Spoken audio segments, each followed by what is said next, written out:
गुरुदेव भगवान की जय। प्यारे कृष्ण कन्हैया लाल की जय। परम पूज्य श्री उड़िया बाबा जी के उपदेश उपासना खंड चल रहा है और आज है भक्ति रहस्य। प्रश्न, महाराज जी, भक्ति का चरम लक्ष्य क्या है? उत्तर, भक्ति का चरम लक्ष्य है भगवत प्रेम, दुख का अभाव और नित्य परमानंद की प्राप्ति। प्रश्न, भक्तों की देह बुद्धि कब नष्ट होती है? उत्तर, जब भगवान मिल जाते हैं। पहले सबसे प्यारी चीज़ क्या थी? देह।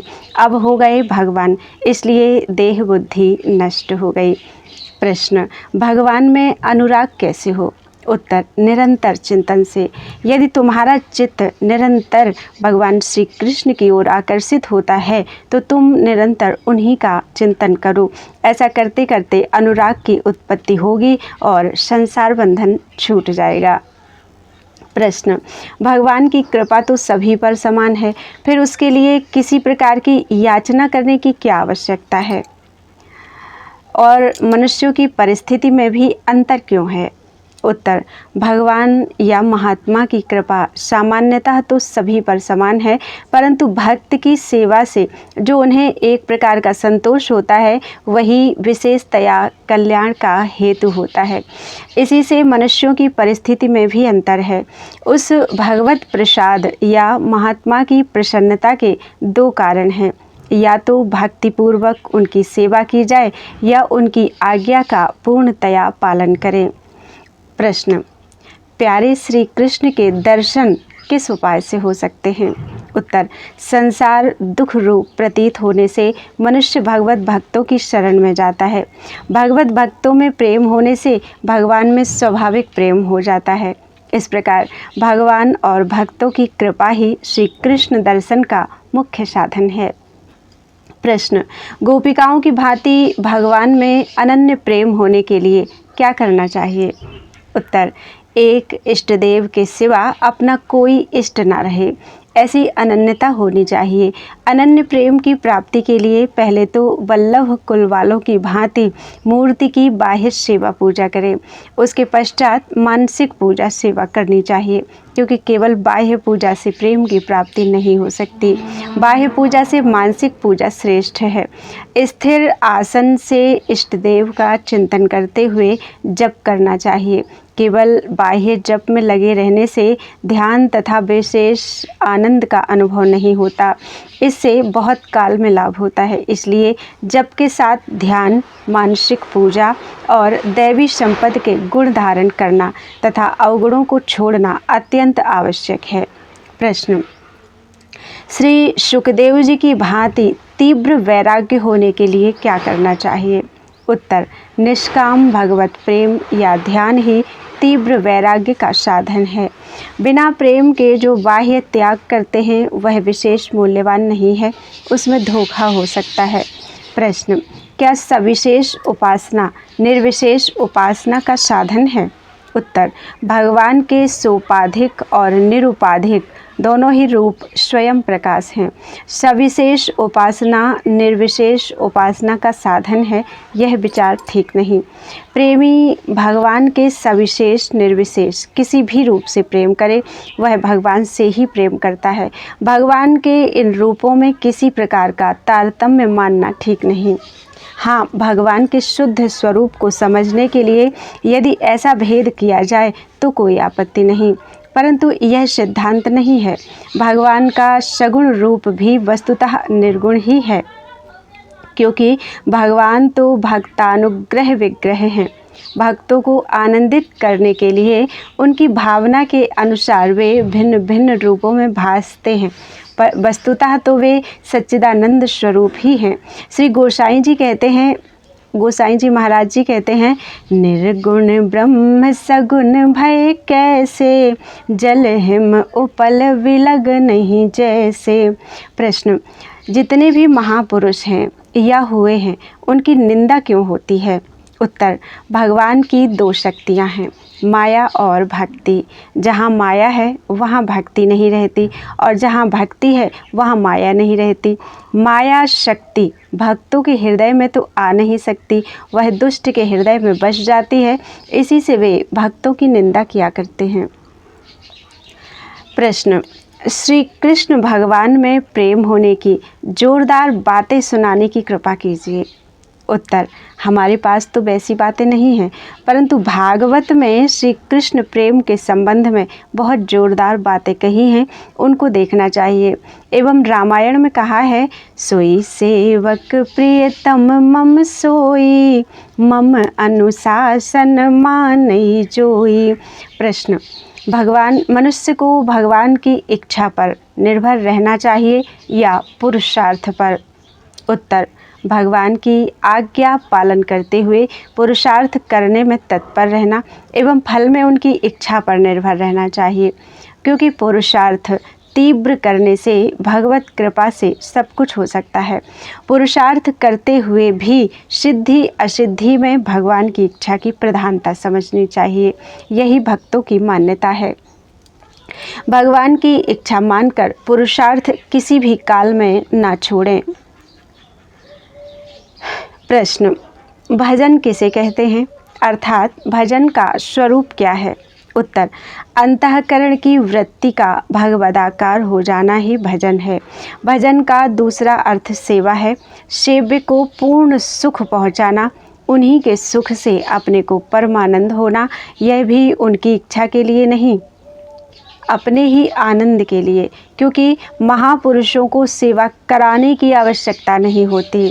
इस प्रकार सेव्य के तद्रूप हो जाना ही सेवा का प्रधान लक्ष्य है।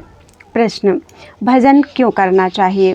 उत्तर, हम छोटे हैं, अवगुणी हैं, दीनहीन हैं और दुखिया हैं, इन बातों को दूर करने के लिए भजन करना चाहिए। हम जिसका भजन करेंगे उसी के गुण हम में आ जाएंगे। अतः अपनी अल्प शक्ति एवं चाहना कामना को दूर करने के लिए हमें भगवान का भजन करना चाहिए। भगवान सबसे बड़े हैं, अतः उनका भजन करने से मनुष्य सबसे बड़ा बन जाता है। प्रश्न, भजन करने से क्या लाभ है? उत्तर, प्रेम किए बिना हमसे रहा नहीं जाता। प्रेम की पराकाष्ठा को पहुंच जाना, प्रेम स्वरूप परमात्मा को प्राप्त कर लेना ही भजन का मुख्य लाभ है। प्रश्न, भजन ना करने से क्या हानि है? उत्तर, भजन किए बिना कोई रह नहीं सकता। विषयों का भजन करने से विषयों की प्राप्ति होगी। विषय क्षणभंगुर हैं, इसलिए उनका नाश होने पर दुख होगा। अतः भजन ना करने से निरंतर दुखों की प्राप्ति होगी। इससे बढ़कर और क्या हानि हो सकती है? प्रश्न, भजन करने का अधिकारी कौन है? उत्तर, जो विषयों में दुख देखे अथवा जिसे विषय दुख रूप दिखाई पड़े, वही भजन का मुख्य अधिकारी है। जो विषय आनंद में मस्त रहते हैं वे भजन नहीं कर सकते। प्रश्न, भजन करने वालों से पाप कर्म क्यों नहीं छूटते? उत्तर, इन्हें विषय चिंतन करने को समय मिलता है, जिससे पाप होता है। यदि निरंतर भजन करने लगे तो फिर पाप नहीं हो सकते। जन्म जन्मांतरों से विषय सेवन करते आए हैं, इसलिए एक जन्म का सारा समय भजन में लगावें तो भी थोड़ा ही है, परंतु हम तो उसे भी नहीं लगाते। हम जितना भजन करते हैं उतने पाप तो छूटते ही हैं। प्रश्न, भजन करने वालों को एकांत की आवश्यकता है या नहीं? उत्तर, एकांत की अत्यंत आवश्यकता है, क्योंकि एकांत के बिना विरोधी वृत्ति दूर नहीं होती। प्रश्न, भजन करने वालों को क्या करना चाहिए? उत्तर, आवश्यकता से अधिक प्रवृत्ति करने से भजन नहीं होगा। अतः अधिकाधिक भजन करना और संसार की ओर से चित्त हटाना चाहिए। प्रश्न, महाराज जी, मानसिक पाप क्यों होते हैं?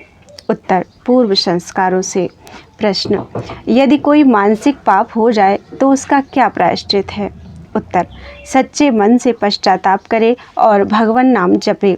भगवान के नाम जप में अचिंत्य शक्ति है, इससे अनंत जन्मों के पाप विध्वंस हो जाते हैं। नाम में जितने पापों को जलाने की शक्ति है उतने पाप मनुष्य एक जीवन में कर ही नहीं सकता। प्रश्न, भगवद गुणानुवाद का प्रभाव दूसरों पर कब पड़ता है?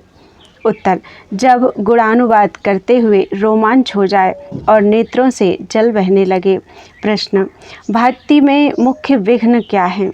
उत्तर, चिंता और क्रोध, ये भक्ति के प्रधान विघ्न हैं। प्रश्न, भगवान का तत्व कैसे मालूम होता है? उत्तर, ध्यान से भगवान का तत्व मालूम होता है। भगवान का ध्यान उनका रूप जानने से होता है। इसके लिए तत्व ज्ञान की आवश्यकता नहीं है। प्रश्न, सकाम भक्ति और निष्काम भक्ति में क्या अंतर है? उत्तर, केवल भगवान को ही चाहना निष्काम भक्ति है और भगवान से कोई अन्य वस्तु चाहना सकाम भक्ति है। अर्थात भोगों की इच्छा सकामता है और केवल भगवान को ही चाहना निष्कामता है। भगवान की कृपा तो सभी जीवों पर रहती है, किंतु मन की मलिनता से हमें मालूम नहीं होती। मीराबाई जहर का प्याला पी गई, किंतु उनका कुछ नहीं बिगड़ा। पराभक्ति में ज्ञान भी रहता है और प्रेम भी। श्री नारायण स्वामी जी कहते हैं, पराभक्ति और ज्ञान में तनिको नाही भेद, नारायण मुख्य प्रेम है, कहे संत अरुवेद। भगवत प्राप्ति के अनेक मार्ग हैं, किंतु एक ही पुरुष द्वारा एक ही समय में सबका साधन नहीं किया जा सकता। इसलिए भक्ति को तो भक्ति बढ़ाने वाले कार्य ही करने चाहिए। विषयों में सुख नहीं है, सुख तो केवल एक भगवान श्री कृष्ण में ही है। श्री नारायण स्वामी जी कहते हैं, मन में लागी चटपटी, कब निरखों घनश्याम, नारायण भूल्यो सभी, खान पान बेश्राम, ब्रह्मादिक के भोग सब, विष सम लागत ताहे, नारायण ब्रज चंद की, लगन लगी है जाहे। जगत का चिंतन छूट जाए, श्री कृष्ण का ही चिंतन हो, बस इसी का नाम भक्ति है। जैसे संसारी मनुष्य का किसी स्त्री में प्रेम हो जाता है तो वह चाहे कोई कुछ भी कहे किसी की नहीं सुनता। इसी प्रकार जिसको श्री कृष्ण प्रेम हो जाता है उसकी संसार कितनी ही बुराई करे वह किसी की परवाह नहीं करता। गुरु का अंग, साधु का संग, नाम का रंग, विवेक का अभंग और प्रभु का विश्वास होना आवश्यक है। अर्थात गुरु की सेवा, सत्संग, हरि नाम में प्रेम, विवेक की जागृति और भगवान में विश्वास होने से सब कुछ सिद्ध हो जाता है। अनेक जन्मों के शुभ संस्कार इकट्ठे होने पर श्री कृष्ण से भक्ति होती है। जन्मांतर सहस्राणाम कृष्णे भक्ति ही प्रजायते। विषयाशक्ति बंधन है, परंतु भगवदाशक्ति बंधन नहीं है, क्योंकि भगवान में आसक्ति होने से विषयाशक्ति नष्ट हो जाती है। आसक्ति किए बिना जब हम नहीं रह सकते तो फिर हमें भगवान में ही आसक्ति करनी चाहिए, चाहे सगुण साकार में हो चाहे निर्गुण निराकार में। जिस ओर दृढ़ संकल्प होगा उसी में आसक्ति होगी। एक ओर भगवान है और दूसरी ओर सारा संसार। हमको एक जगह प्रेम करना है तो दूसरी जगह छोड़ना पड़ेगा। जैसे लड़की ससुराल जाती है तो पिता के घर को बड़े दुख से छोड़ती है, पर ससुराल में मन लग जाने पर पिता का घर बहुत कम याद आता है। इसी प्रकार साधक को सारे संसार से आसक्ति हटाकर भगवान में प्रेम करना चाहिए। आरंभ में दुख सा होगा, परंतु भगवान में प्रेम होने के बाद संसार याद ही नहीं आएगा। यह मोह केवल वेदांत विचार से थोड़ा ही छूटेगा, क्योंकि आजकल वेदांत विचार वाले तो बहुत देखे जाते हैं, परंतु मोह बिरलों का ही छूटता है। इसलिए भगवान का आश्रय लेकर निरंतर उनका भजन करने से ही मोह छूट सकता है। दैवी हे सा गुणमयी मम माया दुरत्यया, मामेव ये प्रपद्यन्ते, माया में ताम तरन्ति ते।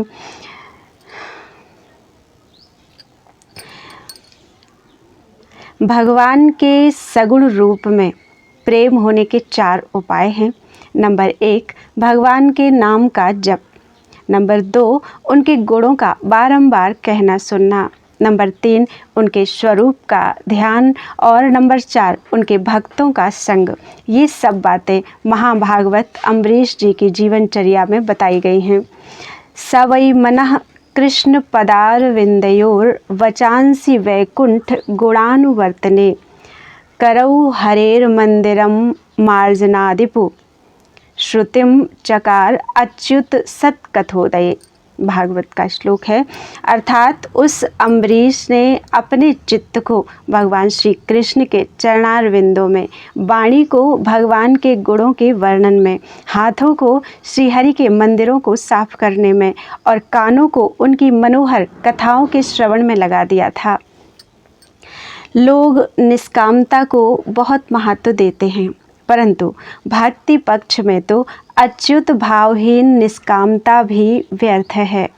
भक्त का तो प्रत्येक कार्य भगवान की पूजा के लिए ही होना चाहिए। तुलसीदास जी ने विनय पत्रिका में सब देवताओं की वंदना की, किंतु उन सब से भीख केवल श्री राम पदारविंद की ही मांगी है। इसी प्रकार सूरदास जी श्री कृष्ण पद पंकज के भ्रमर बने रहे।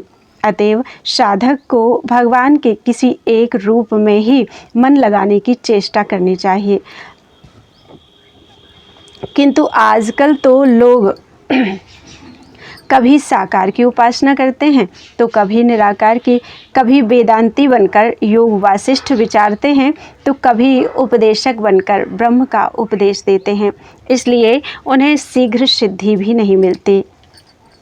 प्रेम करने में विचार की ज़रूरत नहीं है, क्योंकि विचार करने से तो वस्तु का निश्चय होता है, प्रेम नहीं। भगवान में मन जोड़ने से भगवान में प्रेम हो सकता है। जैसे विषयों के संग से विषयों में प्रेम होता है, वैसे ही भक्तों के संग से भगवान में प्रेम हो जाता है। भक्ति के साधक को पहले श्रद्धा करनी चाहिए और फिर सत्संग। सत्संग भी भक्तों का करें, वेदांतियों का नहीं। जो भगवत प्रेम चाहता हो वह अद्वैतवाद के ग्रंथ न सुने, न पढ़े और न उनकी निंदा ही करे, क्योंकि भक्तों में तो द्वैत भाव रहता है। जो अद्वैत के ग्रंथ पढ़ता सुनता है उसकी भक्ति दब जाती है। वेदांत विचार करने वाला तो भक्ति भी कर सकता है, किंतु भक्त यदि वेदांत विचार करेगा तो उसकी भक्ति दूर हो जाएगी। भक्त को तो भगवान के गुणानुवाद ही सुनने चाहिए और उन्हीं की भक्ति करनी चाहिए। भक्ति के वैधि, गौड़ी, अनुरागात्मिका और प्रेम लक्षणा, ये 4 भेद हैं। इनके लक्षण इस प्रकार हैं। नंबर 1, मनुष्य जन्म का कर्तव्य समझकर अपने पूर्वजों की देखा देखी शास्त्रोक्त विधि के अनुसार जो भक्ति की जाती है उसे वैधि भक्ति कहते हैं। नंबर 2, भगवान के गुण श्रवण करके मीराबाई, नरसिंह मेहता आदि की तरह जो भक्ति की जाती है उसे गौड़ी भक्ति कहते हैं। नंबर 3, गुण अवगुण का विचार ना करके भगवान के साथ जो स्वाभाविक प्रेम होता है उसे अनुरागात्मिका भक्ति कहते हैं। इन तीनों के पश्चात जो स्वतः ही भगवान के साथ प्रगाढ़ प्रेम हो जाता है उसे प्रेम लक्षणा भक्ति कहते हैं। उसका यथार्थ वर्णन हो ही नहीं सकता। मुझे गीता का यह श्लोक बहुत प्रिय है। मय्येव मन आधत्स्व मयि बुद्धिं निवेशय निवसिष्यसि मय्येव अत ऊर्ध्वं न संशयः। तू मुझ में ही मन लगा दे, मेरे में ही बुद्धि जोड़ दे, ऐसा होने पर निसंदेह तू मुझ में ही निवास करेगा। श्रीमद् भागवत के 10वें स्कंध की रास पंचाध्यायी को भगवान में आसक्ति होने के लिए ही पढ़ना चाहिए तथा भगवान की पूजा सेवा भी उन्हीं में आसक्ति होने के लिए करनी चाहिए। यद्यपि भगवान नित्य तृप्त हैं, सेवा पूजा से भला उन्हें कौन तृप्त कर सकता है। तथापि भक्तों पर दया करके उनकी प्रीति बढ़ाने के लिए भगवान उनके द्वारा की हुई सेवा पूजा ग्रहण करते हैं। अतः नित्य निरंतर भगवान के गुणों का कथन, श्रवण, नाम कीर्तन एवं साधु संग आदि भक्ति वर्धक कार्य करते रहना चाहिए। इससे भगवान में आसक्ति हो सकती है। भक्ति मार्ग में सबसे पहले श्रद्धा, फिर सत्संग और उसके बाद भजन क्रिया होती है। निंदा भूलकर भी किसी की नहीं करनी चाहिए। निंदा से जितनी हानि होती है उतनी किसी से नहीं होती। निंदा को भगवान नाम जप में पहला अपराध माना है। इसलिए किसी के दोष नहीं देखने चाहिए और ना किसी की निंदा ही करनी चाहिए।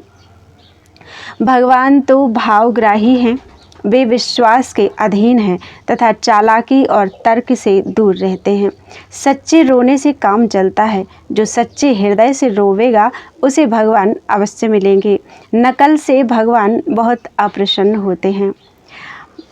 भगवान का सच्चा भक्त तो वही है जो भगवान को अर्पण किए बिना कुछ भी नहीं खाता पीता। जो भगवान का भक्त होगा वह भक्तों का भक्त अवश्य होगा। प्रतिदिन नियत समय में इष्ट देव को हृदय सिंहासन पर विराजमान कर मानसिक द्रव्य द्वारा पूजा करनी चाहिए। पूजा के उपरांत जप करना चाहिए।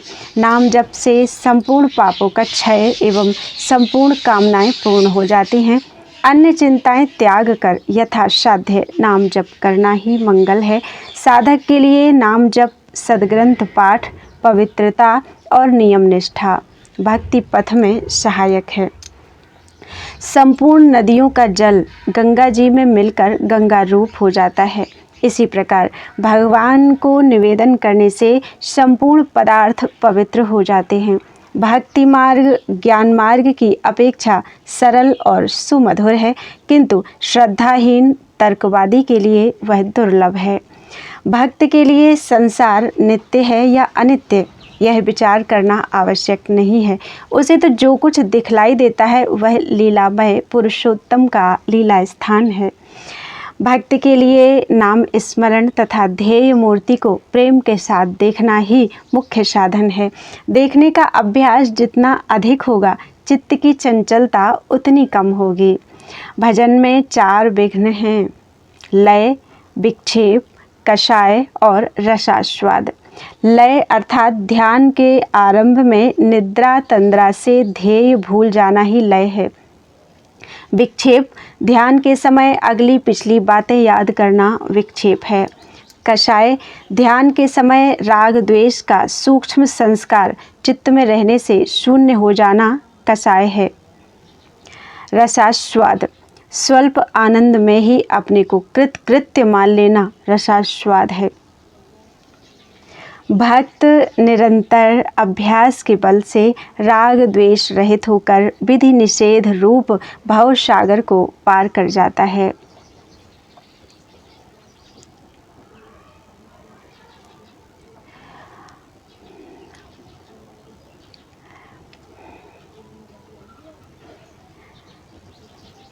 एक बार पंडित श्री लालजी याज्ञिक एक बार तंद्रा सी आ गई।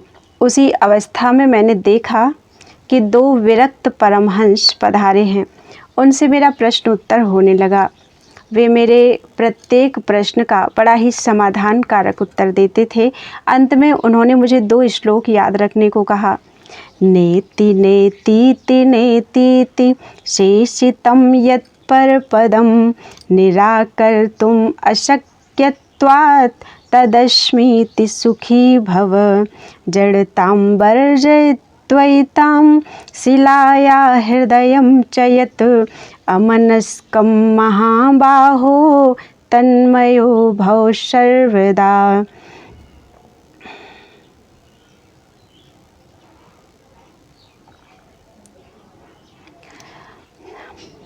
वहाँ बरुआ घाट में ही श्री ज्ञानाश्रम जी से आपकी भेंट हुई। उनके पास रहकर आपने योग साधन और ध्यान का अभ्यास किया। श्री ज्ञानाश्रम स्वामी में आपका गुरुभाव था। वे अद्भुत संयमी थे। बाबा कहते थे कि उनकी गति निर्विकल्प समाधि तक थी। पूज्य करपात्री जी महाराज जी से भी मैंने उनकी प्रशंसा सुनी थी। इस प्रकार बाबा को योग का भी अच्छा अनुभव था। अद्भुत क्षमाशीलता। एक बार रामघाट में सत्संग हो रहा था। 200-300 आदमी बैठे हुए थे। मैंने अपनी पत्नी से कहा, तुम बाबा से प्रश्न करो कि गीता में स्त्रियों को पाप योनि क्यों लिखा है। उसने प्रश्न किया। वहाँ पंडित त्रिशाराम जी भी बैठे हुए थे। वे शास्त्रों के प्रकांड विद्वान थे। वे ही मुझे उत्तर देने लगे। बीच बीच में बाबा भी कुछ कह देते। ये एक पेज संस्मरण का शायद जुड़ गया है। भक्ति परायण पुरुषों को स्त्रियों से जितना भय होता है उतना ही भयदायक भक्ति परायण स्त्रियों के लिए पुरुष भी है। लोग पूछते हैं कि भगवान कैसे मिलेंगे। क्या यह पूछने की बात है? भगवान से भला कौन मिलना चाहता है? सब तो स्त्री, पुत्र, धन इत्यादि में ही आसक्त रहते हैं। इन सब की आसक्ति छोड़कर प्रत्येक श्वास में भगवान का स्मरण करो। उनके बिना अधीर हो जाओ, फिर देखो भगवान कैसे नहीं मिलते। 4 बातें बड़ी ही पुण्यों से होती हैं। नंबर 1, भगवत भक्तों में प्रेम। नंबर 2, भगवान नाम में प्रेम। नंबर 3, विषयों में अरुचि। और नंबर 4, सहनशीलता। जगत का चिंतन छूट जाए और श्री कृष्ण का चिंतन हो, बस इसी का नाम भक्ति है। साधु महात्माओं की सच्ची सेवा उनकी आज्ञा अनुसार भगवत भजन करना ही है। उन्हें रोटी तो कोई ना कोई दे ही सकता है। भक्ति का रूप भक्ति नाम भजन का है। भजनीय के नाम अथवा रूप का प्रेम पूर्वक निरंतर चिंतन करना ही भक्ति है। भक्ति का लक्षण प्रहलाद जी ने जो वर मांगा कि मुझे कभी किसी चीज़ की इच्छा ना हो, यही भक्ति का लक्षण है। भक्ति प्राप्ति का उपाय भगवत चिंतन ही भक्ति प्राप्ति का प्रधान उपाय है। इसी से प्रेम उत्पन्न होता है। शुद्ध भक्ति वाला भक्त तो ज्ञान की इच्छा ही नहीं करता, किंतु ज्ञान मिश्रा भक्ति में ज्ञान और भक्ति मिले रहते हैं। श्री रामचरितमानस में ज्ञान मिश्रा भक्ति है, शुद्धा या केवल भक्ति नहीं। श्री चैतन्य महाप्रभु ने भक्ति का लक्षण इस श्लोक में बताया है। अनन्य ममता विष्णुर्मम अनन्य ममता विष्णुर्ममता प्रेम संगीता भक्तिरित्युच्यते भीष्म प्रहलादोद्धव नारदैः। अर्थात भगवान विष्णु में जो प्रेम संज्ञक अनन्य ममता है, उसी को भीष्म, प्रहलाद, उद्धव और नारद आदि ने भक्ति कहा है। मेरे भक्त की क्या इच्छा होती है, इस विषय में भगवान कहते हैं। सालोक्य साष्टि समीप्य सारूप्यैकत्वमप्युत दीयमानं न गृह्णन्ति बिना मत्सेवनं जना। अर्थात मेरे भक्त सालोक्य, साष्टि, सामीप्य, सारूप्य और सायुज्य इन 5 प्रकार की मुक्तियों को दिए जाने पर भी मेरी सेवा छोड़कर ग्रहण नहीं करते। सच्चिदानंद घन परमात्मा का भजन ध्यान करने से ज्ञान हो ही जाएगा। इसके लिए यत्न की आवश्यकता नहीं, विश्वास चाहिए। जिसको विश्वास नहीं होता उसकी प्रवृत्ति ही नहीं होगी। श्री गीता जी के अध्याय 8 के 14वें श्लोक में भगवत प्राप्ति का सबसे बड़ा साधन बतलाया है। इसको सब धर्म और सभी मतों वाले मानेंगे। इसके अतिरिक्त और कोई साधन हो ही नहीं सकता। अनन्य चेता सततं यो मां स्मरति नित्यशः तस्याहं सुलभः पार्थ नित्ययुक्तः चित्तस्य योगिनः। जो पुरुष अनन्य चित्त से नित्य प्रति मेरा स्मरण करता है, उस नित्य युक्त अर्थात सर्वदा मेरे में समाहित योगी के लिए मैं सुलभ हूँ। यह विश्वास रहना चाहिए कि प्रभु हमारी रक्षा करेंगे ही। जीव की ओर से चिंतन कर्तव्य है, फिर तो प्रभु की ओर से कृपा होगी। जितना जितना चिंतन बढ़ेगा उतना उतना ही आनंद बढ़ेगा। निर्गुण उपासक को प्रभु के दर्शन नहीं होते, क्योंकि वह सगुण उपासना को हे समझता है। सगुण उपासक को निर्गुण उपासना का फल तो अवान्तर रूप से मिल ही जाएगा, परंतु उसे प्रभु दर्शन और रस की अनुभूति अधिक होती है। ज्ञान की जिज्ञासा अनेक जन्मों के भजन से होती है। भक्ति सुलभ है, कारण उसमें करुणा समुद्र का आश्रय है, वही पार करेगा। कर्णधार नमोस्तुते। भक्त की दशा वैसी ही है जैसे नदी के पार जाने वाले यात्री की होती है, जो नाव में मल्लाह द्वारा सुखपूर्वक पार कर दिया जाता है। ज्ञानी की दशा वैसी ही है जैसे कोई नदी को बिना नाव के तैरकर पार करे और मार्ग में 6 नाकों द्वारा खाए जाने का भय भी हो। इसीलिए गीता भागवत आदि में ज्ञान को कठिन बतलाया है। श्रीमद् भागवत के चतुर्थ स्कंध के अध्याय 22 में राजा पृथु और शनकादि के संवाद में यह ज्ञान और भक्ति के अंतर का ही प्रसंग है। किसी प्रकार से भी प्रेम की पराकाष्ठा पर पहुंच जाए फिर कल्याण ही है। उपासना के बिना चित्त की शांति नहीं होती। मनोराज्य विचार से नहीं हट सकता, वह तो उपासना से ही शांत होगा। चित्त के चित्तत्व को हटाना ही होगा, इसके बिना शांति नहीं। उपासना के बिना शांति ना तो हुई है और ना होगी ही। ज्ञानी को भी बिना उपासना के शांति नहीं। किसी भी प्रकार से नानात्व को उड़ाओ, यह नानात्व ही दुख दे रहा है। सच्चिदानंद की भावना सर्वत्र होने पर किसी भी वस्तु का ध्यान कर सकते हैं। मन से संसार निकलना चाहिए। सब चिन्मय है, इसलिए उपासना भी चिन्मय की होनी चाहिए, चाहे वह ब्रज के लाला की हो चाहे किसी और की। प्रभु की लीला चिन्मय, ध्यान चिन्मय और लोक भी चिन्मय है, इसलिए चिन्मय प्रभु का ध्यान करना चाहिए। स्थूल दृष्टि का सर्वदा त्याग करना चाहिए। मन से भी स्थूल दृष्टि हटा देनी चाहिए। गुरु को भी चिन्मय समझना चाहिए। श्रीमद् भागवत में भी कहा है, खम्बायुमग्निं सलिलं महिंचा ज्योतिषि सत्त्वानि दिशो द्रुमादीन् सरित् समुद्राश्च हरे शरीरं यत्किंच भूतं प्रणमेदनन्यः। अर्थात आकाश, वायु, अग्नि, जल, पृथ्वी, नक्षत्र, प्राणी, दिशाएं, वृक्ष, नदियाँ और समुद्र आदि जो कुछ अन्य पदार्थ है वे सब श्री हरि के ही शरीर हैं। यह समझकर अनन्य भाव से सबको प्रणाम करना चाहिए। नाम और रूप नित्य हैं। भक्त जिस रूप से प्रभु को चाहता है वे उसी रूप से उसे दर्शन देते हैं। किंतु एक बात रहस्य की है, अनेक भक्तों ने जिस रूप से प्रभु की उपासना की है वही रूप उपासना करने योग्य है, क्योंकि इसमें उन भक्तों की शक्ति की सहायता मिलती है। जैसे श्री कृष्ण रूप से उपासना करने वाले को पूर्व के सब भक्तों की शक्ति की सहायता मिलेगी। इसलिए नवीन कल्पना करना ठीक नहीं है। रूप समुद्र में से जैसे चाहो उसी प्रकार दर्शन होंगे। निष्ठा और मंत्र ये दोनों पक्के होने चाहिए। चाहे कोई भी निष्ठा हो, जो बात दिमाग में समा जाए, हर समय बुद्धि में भरी रहे, उसे निष्ठा कहते हैं। श्री कृष्ण का जन्म तभी हुआ जानो जब संसार गौड़ और परमार्थ मुख्य हो जाए। परमार्थी वही है जिसको भगवान मुख्य और संसार गौड़ हो जाए। श्री चैतन्य महाप्रभु ने कहा है कि विषय की उपस्थिति में भी इंद्रियों की प्रवृत्ति ना होना वैराग्य का लक्षण है, और विषयों में अरुचि तब होगी जब प्रभु में पूर्ण रुचि होगी। प्रभु का एक नाम वांछा कल्पतरु भी है। फिर उपासक को भय क्यों होना चाहिए? सच्ची वांछा होगी तो प्रभु पूरी करेंगे ही।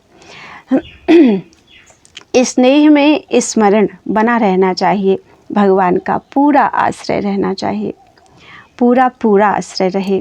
दुख प्रभु की ओर लगन लगाने में सहायक हैं। दुख प्रभु प्राप्ति का साधन है। प्रभु की याद जैसी दुख में आती है वैसी सुख में नहीं आ सकती। सुख में जीव भूल जाता है। माया ना होती तो ज्ञान होता ही नहीं। माया की कृपा से प्रभु की प्राप्ति होती है। सब कुछ जीव के कल्याण के लिए ही है। भगवत प्रेम स्वाभाविक ही सब में है, परंतु वह रजोगुण तमोगुण से ढका हुआ है। प्रियतम प्रभु चाहे नरक में भेजें या कहीं और जगह भेजें, प्यारे की वस्तु तो प्यारी लगनी ही चाहिए। प्रभु प्राणों से भी अधिक प्यारे हैं। मनुष्य शरीर बहुत ही गंदा है, पर इसमें एक बड़ा गुण है, वह यह कि इसके द्वारा उपासना करके हम दिव्य देह प्राप्त कर सकते हैं। मनुष्य शरीर को छोड़कर और किसी शरीर में यह गुण नहीं है। उपासना में हमारा पूरा आग्रह नहीं है, इसी से उसमें विघ्न आते हैं। जब उसमें हमारी पूरी आसक्ति होगी तब हमें कोई भी विघ्न विचलित नहीं कर सकेगा। उपासना में सबसे बड़ा विघ्न अपने किए का अभिमान है। अभिमान बस हम दूसरों का अपमान कर बैठते हैं, अपने से दूसरों को छोटा समझते हैं। यही सबसे बड़ा पाप है। इसमें सारा किया कराया नष्ट हो जाता है। अपनी निष्ठा में तो पूर्ण श्रद्धा होनी चाहिए, परंतु दूसरों की निष्ठा की कभी निंदा नहीं करनी चाहिए। प्रकृति या जगत की सत्यता असत्यता का निर्णय करने के लिए तो तर्क अपेक्षित है, किंतु भगवत भक्ति के लिए इसकी कोई अपेक्षा नहीं है। भक्ति तत्व के लिए पूर्ण श्रद्धा और पूर्ण विश्वास ही आवश्यक है। भक्ति तत्व ही परम तत्व है। इस परम तत्व की प्राप्ति के लिए अपने को पूर्ण रूपेण समर्पण करना होगा। राग द्वेषहीन जीवन में ही भक्ति तत्व के भाव जागृत होते हैं। जो व्यक्ति निंदा, स्तुति, चुगली, परस्त्री गमन और परद्रव्य सेवन से युक्त है, वह भक्ति तत्व से बहुत दूर है। भगवान परिपूर्ण हैं, हमें उनसे प्रेम करना चाहिए। ज्ञान में सुख नहीं, सुख तो प्रेम में ही है। जैसे किसी बहुत बड़े धनी को केवल जान लेने से कोई सुख नहीं मिलता, सुख तो उनमें प्रेम हो जाने पर ही मिलता है। भगवान को जान लेने का नाम ज्ञान है और उनसे प्रेम हो जाना ही भक्ति है। इसी को अभ्यास, योग अथवा चिंतन भी कहते हैं। भक्ति भगवत कृपा से ही प्राप्त होती है। उसमें अपना पुरुषार्थ काम नहीं देता, यह ठीक है, परंतु भगवत कृपा तभी हो सकती है जब हम भगवान की ओर लगें। बिना भगवान की ओर लगे उनकी कृपा नहीं हो सकती। जब तक भोग और मोक्ष की इच्छा रहती है तब तक वास्तविक भक्ति नहीं होती। भक्त कभी मोक्ष की कामना नहीं करता। राग, द्वेष और भय, ये तीनों मुक्ति के भी कारण हैं और बंधन के भी। यदि भगवान में हो तो मुक्ति के कारण होते हैं और संसार में हो तो बंधन के। प्रणव या राम कृष्ण आदि नामों में से किसी का भी जप किया जाए, परंतु उसी में तन्मय हो जाना चाहिए।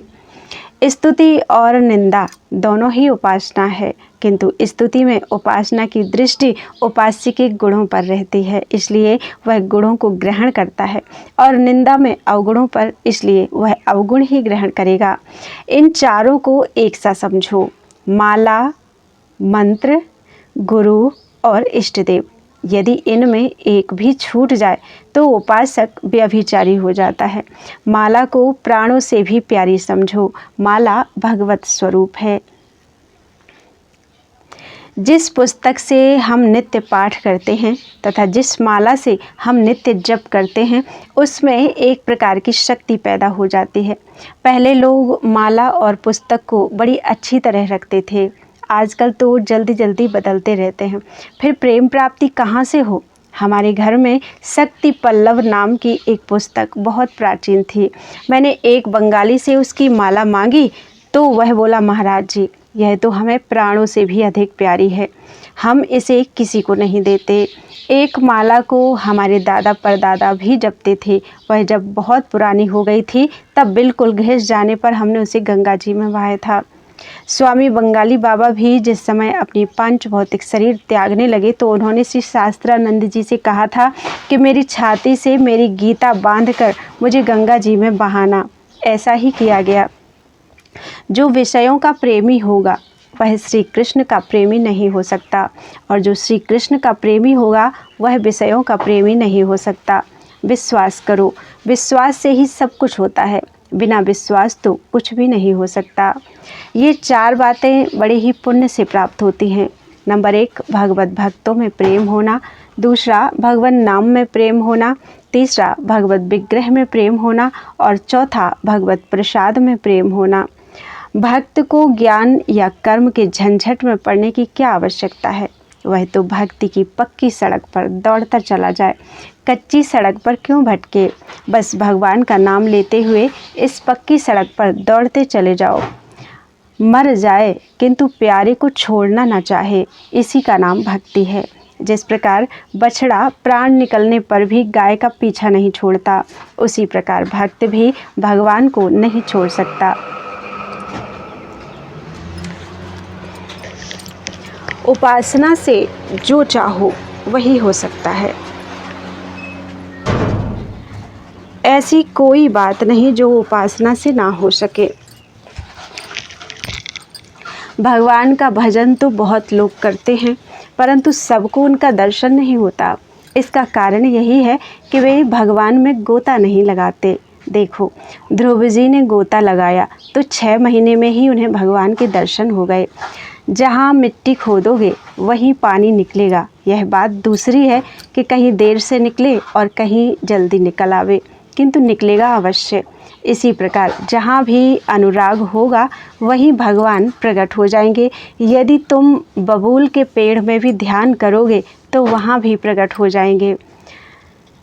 जिसका राम नाम में अनुराग है, जिसका राम रूप में अनुराग है तथा जिसका राम कथा में अनुराग है, उसे विचार करने की क्या आवश्यकता है? विचार करने की आवश्यकता तो संशयात्मा को होती है। तेरे भावे जो करो, भलो बुरो संसार, नारायण तू बैठ के अपनो भवन बुहार। जीव पागलों की तरह घूम रहा है, उसका असली अनुराग किसी में नहीं है। वह बावले कुत्ते की तरह इधर उधर भटक रहा है। जो चीज़ नाना होती है उसमें किसी का वास्तविक अनुराग होता ही नहीं। विषय अनेक हैं, अतः उनमें सच्चा अनुराग नहीं हो सकता। भगवान एक हैं, इसलिए उन्हीं में वास्तविक अनुराग हो सकता है। अनुराग निरंतर चिंतन से होता है। वाणी से उन्हीं का गुणानुवाद करें, हृदय से उन्हीं का चिंतन करें और नेत्रों से किसी को भी उनके बिना ना देखें। सिया राम मैं सब जग जानी, करहूँ प्रणाम जोर जुग पाणी। जगत नहीं, बस सियाराम ही सियाराम देखना है। सियाराम के सिवा मन में जो कुछ आवे उसी को हटाता रहे। भक्त और भगवान दोनों ही चिन्मय हैं। जो इन्हें भिन्न भिन्न मानते हैं वे गलती करते हैं। ये देखने में 2 हैं किंतु वस्तुतः एक ही हैं। जहाँ मुक्ति है वहाँ भक्ति नहीं। भक्त मुक्ति कभी नहीं चाहता। उसका और भगवान का तो ऐसा प्रेम हो जाता है कि वह जैसा चाहता है वैसा ही भगवान को बनना पड़ता है। देखो, प्रहलाद के लिए भगवान को नरसिंह बनना पड़ा और शेन भक्त के लिए नाई। इसी प्रकार भक्तों के प्रेमवश भगवान को अनेक रूप धारण करने पड़े हैं। भक्ति मार्ग श्रुति से भी परे है। श्रुति में भी भक्ति का इतना प्रतिपादन किया गया है कि कुछ ठीक नहीं। शरणागति के 9 लक्षण हैं। नंबर 1 दीनता, नंबर 2 निष्कपटता, नंबर 3 सत्यता, नंबर 4 सर्वसमर्पणता, नंबर 5 सर्वाधारता, नंबर 6 पूर्ण विश्वास, नंबर 7 सर्वाराध्यता, नंबर 8 अनन्यता और नंबर 9 निज स्वरूप विस्मरण। परमहंस श्री रामकृष्ण कहा करते थे, डूबो डूबो रे मन रूप सागरे, बस आनंद घन में गोता लगाना यही भक्त का कर्तव्य है। परंतु यह पुरुषार्थ का काम नहीं है, यह तो भगवत कृपा से ही हो सकता है। श्री गोसाई तुलसीदास जी कहते हैं, यह गुण साधन तय नहीं होई, तुम्हारी कृपा पाव कोई कोई। इष्ट देव का निरंतर चिंतन भक्त का मुख्य कर्तव्य है। खाण के खिलौने के प्रत्येक अंग में जैसे खाण मौजूद है, उसी प्रकार इष्ट मूर्ति के प्रत्येक अंग में चिदानंद परिपूर्ण रूप से ओतप्रोत है। भक्ति का आधार श्रद्धा ही है। वह दो प्रकार की होती है, जड़ श्रद्धा और विचार युक्त श्रद्धा। इनमें जड़ श्रद्धा सूरदास जी जैसे सांप्रदायिक भक्तों में पाई जाती है और गोस्वामी तुलसीदास जी में विचार युक्त श्रद्धा थी। भक्त उपासना के प्रकार में तो तर्क कर सकता है, किंतु उपास्य के विषय में उसे कोई तर्क नहीं करना चाहिए। यदि उपास्य के विषय में तर्क करेगा तो उसकी भक्ति नष्ट हो जाएगी। अतः उपासना में जो विघ्न हो उन्हीं के विषय में तर्क करे। गुरुदेव के बताए हुए मंत्र या साधन में कभी तर्क ना करे। गोस्वामी तुलसीदास जी विचार युक्त श्रद्धा वाले थे। अतः यद्यपि वे उपासना सबकी करते थे, तथापि उनसे वर यही मांगते थे कि रघुनाथ जी में मेरा प्रेम हो। किंतु सूरदास जी के तो केवल बाल कृष्ण ही सर्वस्व थे, उनके सिवा और किसी को वे नहीं जानते थे। ऐसे जड़ श्रद्धा वाले सरल भक्तों को यद्यपि शीघ्र ही भगवान की प्राप्ति हो सकती है, तथापि उन्हें विचारवानों का साथ नहीं रहना चाहिए, विचारवानों का साथ नहीं करना चाहिए। इससे उनकी श्रद्धा में शिथिलता का आ जाना संभव है। इसके विपरीत विचारवानों पर जड़ श्रद्धालुओं का कोई प्रभाव नहीं पड़ सकता। वे भले ही उनका संग करें, उनकी श्रद्धा में कोई अंतर नहीं पड़ेगा। इस प्रकार यद्यपि जड़ श्रद्धावानों का कल्याण शीघ्र होता है, तथापि विरोधी संग से उनका पतन भी जल्दी हो जाता है। जबकि विचार युक्त श्रद्धा साधक को बराबर उसके लक्ष्य की ओर ही ले जाती है, भले ही उसकी गति बहुत मंद हो। भक्त को भगवान के स्वरूप का ज्ञान, भगवान के दर्शन और उनमें प्रेम, तीनों बातें प्राप्त हो जाती हैं। जो भगवत परायण हो जाता है उसकी संसार में आसक्ति नहीं रहती। हठपूर्वक भगवान का चिंतन किया जाए तो उनमें प्रेम हो ही जाएगा। भक्त तो कुकर, गधा और चांडाल को भी प्रणाम करता है, क्योंकि वह उन्हें भगवत स्वरूप से अतिरिक्त और कुछ नहीं समझता। जब स्मरण के लिए किसी प्रकार की चेष्टा ना करने पर भी भगवान को ना भूलें, तब समझना चाहिए कुछ भक्ति भाव हुआ। देखो, अपने शरीर को भी तो हम याद करने की कोई चेष्टा ना करने पर भी कभी नहीं भूलते। इसी प्रकार भगवान को भी कभी ना भूलें। देखो, जल जड़ है, तथापि रगड़ लगने पर उससे बिजली पैदा हो जाती है। इसी प्रकार भक्त का भाव संघर्ष लगने पर शालिग्राम शिला से भगवान क्यों नहीं प्रकट होंगे। अतः भक्त की दृष्टि में तो शालिग्राम साक्षात चैतन्य स्वरूप भगवान ही हैं।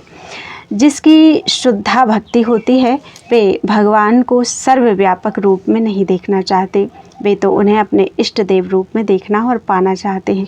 इसी से तो श्री कृष्ण विग्रह को देखकर गोस्वामी तुलसीदास जी बोल उठे, कहा कहो छवि आज की, भले बने हो नाथ, तुलसी मस्तक तब नवे, जब धनुष बाण ल्यो हाथ।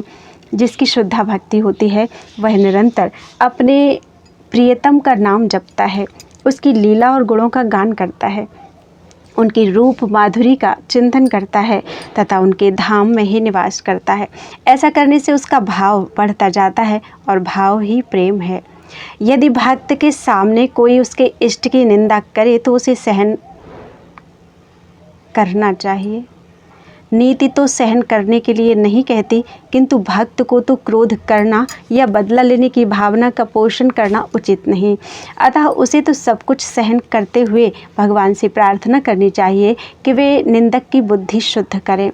भक्ति तो भाव से होती है और भाव होता है भगवत कृपा से, इसका कोई और उपाय नहीं है। श्री गोसाई जी कहते हैं, यह गुण साधन तय नहीं होई, तुम्हारी कृपा पाव कोई कोई। भगवत कृपा तो अलौकिक और स्वतंत्र है, उसमें जाति पाति का कोई नियम नहीं है। इसी कारण रैदास चमार होते हुए भी भगवान का परम भक्त हुआ।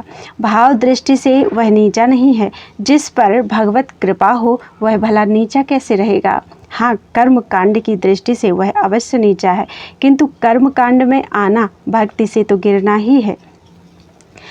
भगवान की स्मृति तो भगवान से भी बढ़कर है, क्योंकि भगवान तो किसी का दुख दूर नहीं करते। यदि वे दुख दूर करते तो संसार में कोई दुखी नहीं होना चाहिए था। दुख तो उसी का दूर करते हैं जो दुखी होकर उनका स्मरण करता है। अतः भगवत स्मृति ही दुख दूर करने वाली है। मेरा तेरा यह दो बातें हैं, एक तो भगवान समझ ले कि यह जीव मेरा है, और दूसरी यह कि जीव मान ले कि प्रभु मैं तेरा हूँ। उसकी भगवान में ऐसी आसक्ति हो जाए कि उनके बिना रहा न जाए। यह आसक्ति चिंतन से ही होती है। जब सांसारिक विषय से दुख हो तभी समझना चाहिए कि आसक्ति हुई। आनंद तो भगवान की याद में है। जब हृदय में राग भय क्रोध आदि दोष न रहें तभी नित्यानंद की अनुभूति होती है। जो चित्त राग द्वेष आदि से दूषित है उसमें भगवदीय आनंद का आविर्भाव नहीं हो सकता। भक्ति में जो सबसे मुख्य बात है वह यह है कि भक्त का अपराध ना हो, इसका पूरा ध्यान रखना चाहिए। यह बहुत गूढ़ बात है। भक्ति दो प्रकार की है, साधन भक्ति और सिद्धा भक्ति। साधन भक्ति में भक्त और भगवान का भेद रहता है तथा उसका फल ही सिद्धा भक्ति या प्रेम है। इसमें भक्ति और भगवान का अभेद हो जाता है। इससे प्रेम और ज्ञान में कोई भेद नहीं है। देखो, समुद्र के दो रूप हैं, सत्तरंग और निर्तरंग। जब तक समुद्र है तब तक तरंग भी रहेगी ही। तरंग दृष्टि ही भेद दृष्टि है और समुद्र दृष्टि ही अभेद है। समुद्र दृष्टि से जैसे किसी प्रकार का भेद नहीं है, उसी प्रकार प्रेमा भक्ति में भी भगवान से भिन्न कुछ नहीं है। वहाँ लीला, वस्त्र, आभूषण और धाम आदि सभी चिन्मय है। इस चित्त समुद्र को ज्ञानी शांत रूप से अनुभव करते हैं और भक्त तरंगित रूप से। यही इनका भेद है। भगवान भक्त के ही हृदय में रहते हैं और भक्त के ही सामने प्रकट होते हैं। भक्त भगवान को सर्वत्र देखता है, अतः वे सर्वत्र उसके आगे प्रकट हो सकते हैं। इसी से तो प्रहलाद ने खंभ से भगवान को प्रकट कर लिया था। भक्ति में 6 बातें होती हैं। नंबर 1 क्षमा, अर्थात किसी कारण से क्रोध ना आना। नंबर 2 समय व्यर्थ ना खोना। नंबर 3 पदार्थ पास रहने पर भी आवश्यकता से अधिक काम में न लाना। नंबर 4 निरभिमान होना। नंबर 5 निरंतर इष्ट देव का चिंतन करते रहना। नंबर 6 सद्गुरु की शरण में रहना। भक्ति निष्ठा का अर्थ है सबसे छोटा बनकर, यहाँ तक कि झाड़ू के तिनके से भी अपने को तुच्छ समझकर तथा सबको अपने से बड़ा मानकर उनकी सेवा करे। भय और प्रलोभन का त्याग, यही भक्ति का फल है। भक्ति का फल ज्ञान अथवा कोई दूसरी चीज़ नहीं है। भक्ति ही भक्ति का वास्तविक फल है। इस फल स्वरूपा भक्ति को ही प्रेम कहते हैं। तर्क तो भक्त को भी हो सकता है, किंतु उसे इष्ट देव में संशय नहीं होना चाहिए। जिस भक्त को इष्ट देव के विषय में संशय हो जाता है उसकी भक्ति स्वाहा हो जाती है। भक्त को तो केवल साधन के विषय में ही तर्क करना चाहिए और जब ऐसा संशय हो तो अपने गुरुदेव से पूछकर उसका निश्चय कर लेना चाहिए। निष्ठा तो एक ही रखनी चाहिए। संग भी अपनी निष्ठा वालों का ही करें, अपनी निष्ठा का ही चिंतन करें, उसी का ध्यान करें, उसी की बातें करें और उसी का गान करें। अर्थात सब प्रकार अपनी निष्ठा का ही सेवन करें। दूसरी निष्ठा का आना ही अपनी निष्ठा का विघ्न है। बस एक बार गुरु से जो निश्चय कर लिया जाए उसमें अपनी बुद्धि ना लगावें, कारण कि भक्ति तो अंधी होती है। उपासना में जिसका भाव किया है उसमें जब तक तल्लीन नहीं होगा तब तक उपासना सिद्ध नहीं हो सकती। फिर तो सर्वत्र वही दिखने लगेगा। भगवान की चीज़ भगवान को दे देना ही मुक्ति है। भगवान की चीज़ों का चिंतन ना करना ही उन्हें भगवान को दे देना है। इसके विपरीत भगवत चिंतन को छोड़कर चीज़ों का चिंतन करना ही उन्हें ले लेना है। भगवान का साक्षात्कार दो प्रकार का होता है, साधन साध्य और कृपा साध्य। जब ध्यान और ध्येय एक हो जाए और यह स्थिति 3 घंटे तक बनी रहे, तभी भगवान का साक्षात्कार हो जाता है। यह साधन साध्य है। किंतु कृपा साध्य साक्षात्कार में काल का कोई नियम नहीं है। वह तो 1 घंटे में भी हो सकता है। हाँ, हृदय में दीनता और करुणा अवश्य होनी चाहिए। जब भक्त करुण भाव से विह्वल हो उठता है तो उसके पास भगवान से आए बिना नहीं रहा जाता। भगवत प्राप्ति का मार्ग तो अनुगमन है। किसी आदर्श पुरुष के अनुगामी बनो, तभी भगवत प्राप्ति हो सकेगी। भक्ति से अच्छा कोई मार्ग नहीं है। जिनका हृदय कोमल है वे ही भक्ति के अधिकारी हैं। कठोर हृदय वाले या तर्क प्रधान पुरुषों के लिए ज्ञान मार्ग ही उपयोगी हो सकता है। भगवान वांछा कल्पतरु हैं। भक्त जैसी इच्छा करता है भगवान को वैसा ही होना पड़ता है। वे प्रेमी भक्त के तो पीछे पीछे फिरते हैं। यह निष्काम भक्ति की ही महिमा है। भगवान माया के पति हैं और हम सब माया के दास हैं। जब हम मायापति की शरण ले लेते हैं तो उनके आगे माया की कुछ भी नहीं चलती। अतः भगवान की शरण लिए बिना माया से छुटकारा नहीं मिलता। इसीलिए भगवान की शरण लेना प्रत्येक व्यक्ति के लिए परम आवश्यक है। भक्त के लिए तो यूँ भी माया कोई वस्तु नहीं है। जो कुछ है सब भगवान का ही स्वरूप है।